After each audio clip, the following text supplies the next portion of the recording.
Bonsoir. Nous nous retrouvons avec bonheur afin de continuer de découvrir la parole de Dieu. Cheminer avec Jésus numéro 3, c'est ce que nous voyons. Mais juste avant, prions. Seigneur, quel bonheur pour nous de cheminer avec toi et de partager avec les uns et les autres le chemin qui conduit à Jésus, le chemin, la vérité, la vie. Que le Saint-Esprit continue de nous éclairer au nom de Jésus et pour ta gloire éternelle. Amen. Hier, au même chapitre, je me suis appliqué à démontrer l'attitude du berger quand il trouve la brebis perdue. Mais la fée, c'est-à-dire les versets 6 et 7, et je lirai ces versets maintenant, déclare, et de retour à la maison, il appelle ses amis et ses voisins et leur dit, réjouissez-vous avec moi, car j'ai trouvé ma brebis qui était perdue. De même, je vous le dis, il y aura plus de joie dans le ciel pour un seul pécheur qui se repent que pour 99 justes qui n'ont pas besoin de repentance. À travers ces deux versets, Jésus nous enseigne que lorsqu'une personne qui était égarée revient au bercail, que le propriétaire, en l'occurrence la brebis perdue, c'est moi, le propriétaire c'est Jésus, Jésus invite les autres brebis à se réjouir quand une brebis qui était perdue est retrouvée. Rappelle-toi que la brebis perdue, c'est qui? On lit le verset 1 de Luc 15, écrit ça dans le cahier. Tous les publicains et les gens de mauvaise vie s'approchaient de Jésus pour l'entendre. Donc, les gens de mauvaise vie sont certaines, pratiquement tous, on va dire tous, ont laissé la vérité, ont laissé Jésus et sont partis aveuglés par le diable. D'accord? Et quand ces personnes voient, retournent à Dieu, la Bible dit que Dieu est dans la joie.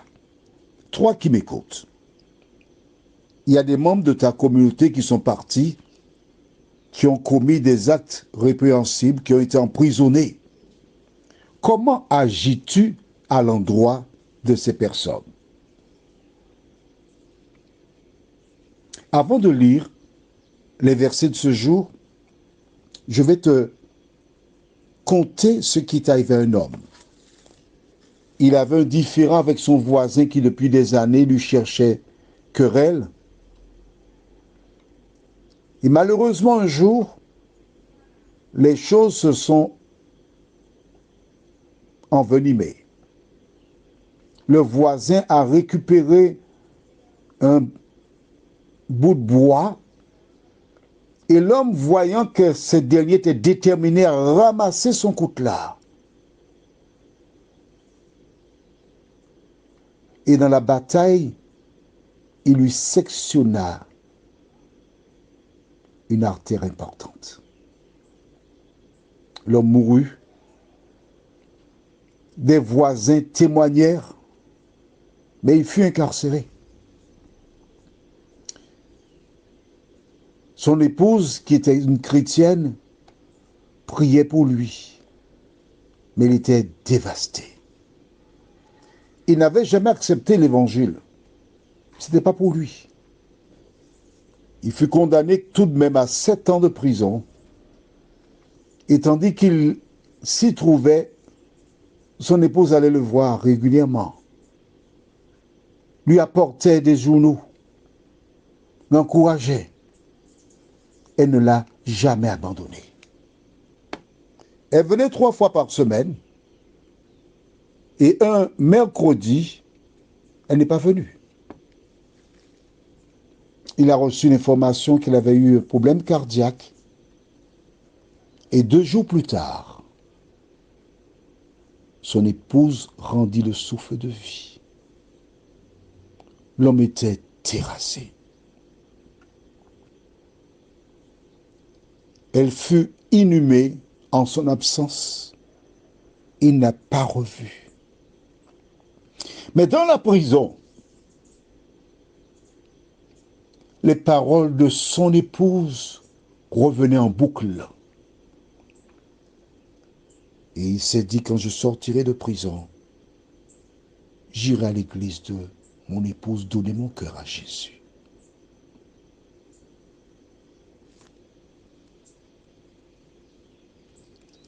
Les 7 années achevées,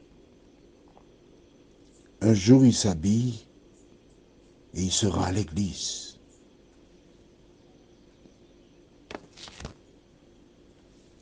Un homme qui le voit arriver ne le lâche pas du regard et lui dit, en créole, en français d'abord, tu t'es égaré. En créole, ou garé. Tu n'as rien à faire ici. L'homme a senti le sol se dérober sous ses pas. Mais le Dieu qui est dans le ciel avait placé une femme qui a entendu la conversation. Elle a été vers lui et lui a tenu la main, lui a dit, bienvenue, je suis contente de te voir. Si tu savais comment ton épouse priait pour toi, je priais avec elle au téléphone. Viens, tu t'assieds près de moi. Mais l'homme, tout en entendant la voix de la femme qui l'entraînait en même temps, pour le soustraire de la présence de l'agent du diable qui était là pour lui souhaiter la bienvenue, il était bloqué. La dame l'a emmené et dit, assieds-toi ici. Elle s'est assise à côté de lui. Il a dit,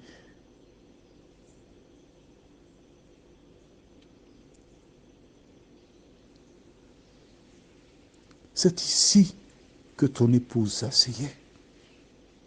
Dorénavant, c'est ta place. Par des paroles, elle encouragea. Et le week-end suivant, cet homme est revenu. Il existe beaucoup de personnes dans des communautés religieuses qui font exactement l'œuvre de cet homme, qui découragent des personnes. Mais je voudrais te dire, qui que tu sois, si le Saint-Esprit t'envoie quelque part, quel que soit ce que des femmes et des hommes pourraient te dire, quel que soit ce que des gens pourraient faire, tu as rendez-vous avec Dieu. Lisons maintenant dans Luc 15, versets 8 à 10. Ou quelle femme, si elle a 10 drachmes et qu'elle en perde une, n'allume une lampe, ne balaie la maison et ne cherche avec soin jusqu'à ce qu'elle la trouve. Lorsqu'elle l'a trouvée, elle appelle ses amis et ses voisines et dit, réjouissez-vous avec moi car j'ai trouvé la drachme que j'avais perdue. De même, je vous le dis, il y a de la joie devant les anges de Dieu pour un seul pécheur qui se repent. Lorsqu'une personne reconnaît son erreur, toi qui m'entends là, tu as une entreprise, tu as eu un mauvais traitement, tu as donné un mauvais traitement à tes ouvriers hier. Quand tu rentreras au travail demain, dis à ces ouvriers, écoutez, je me suis mal comporté envers vous hier, je vous demande de me pardonner. Et aujourd'hui, je vous offre le repas du midi. Quand Jésus est entré en toi, tu n'es pas la même personne. tu es transformé. Le Saint-Esprit te dirige. La dernière référence que nous verrons se trouve dans Colossiens 3, versets 12 à 14. Ainsi donc, comme des élus de Dieu, saints et bien-aimés, revêtez-vous de sentiments de compassion, de bonté, d'humilité, de douceur, de patience. Supportez-vous les uns les autres, et si l'un a sujet de se plaindre de l'autre, pardonnez-vous réciproquement. De même que Christ vous a pardonné, pardonnez-vous aussi. Mais par-dessus toutes ces choses, écoute bien, par-dessus toutes ces choses, écoute bien, par-dessus toutes ces choses, revêtez-vous de l'amour, et l'apostrophe, A-M-O-U-R, qui est le lien de la perfection. Comment tu as l'amour? Lorsque tu rencontres Jésus, tu as l'amour. Et cet amour te pousse à aimer ton prochain, à faire du bien à ton prochain, et non pas le descendre, le décourager. Quand quelqu'un cherche à te décourager, quand quelqu'un te fait du tort, rappelle-toi. Il peut te parler de l'amour, mais ce n'est pas l'amour, c'est la haine. Prions. Seigneur, dans la première parabole, Jésus parle de la brebis perdue. Et le bon berger part la chercher et ne revient pas sans elle. Dans celle de ce jour, il fait allusion à cette femme qui a perdu une pièce. C'est ça là, la jambe. Elle va chercher, mais c'est Dieu. Il part encore à la recherche. À travers ces métaphores, tu nous montres, Seigneur, que tu pars à notre recherche, que tu ne nous abandonnes pas. Merci, Seigneur. Et lorsqu'il trouve, il se réjouit. Seigneur, par le passé, nous nous sommes comportés en ennemis de Jésus ou de la croix. Nous avons fait comme les mondains, comme celles et ceux qui ne connaissent pas Dieu. Nous avons fait du tort, nous avons tué. Seigneur, merci de réconforter tes enfants qui ont été blessés. Aide-les à se rappeler que tu les aimes. Nous t'en prions au nom de Jésus pour ta gloire éternelle. Amen. Nous verrons très exceptionnellement, toujours dans le cadre du cheminement avec Jésus, pourquoi certaines personnes dans des communautés font du tort à leurs membres et à l'extérieur aussi.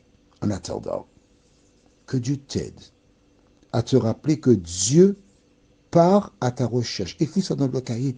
Dieu part à ma recherche. Il utilise toute espèce de procédé parce qu'il m'aime. Que ta nuit soit douce. Et à demain, si Dieu nous prête vie.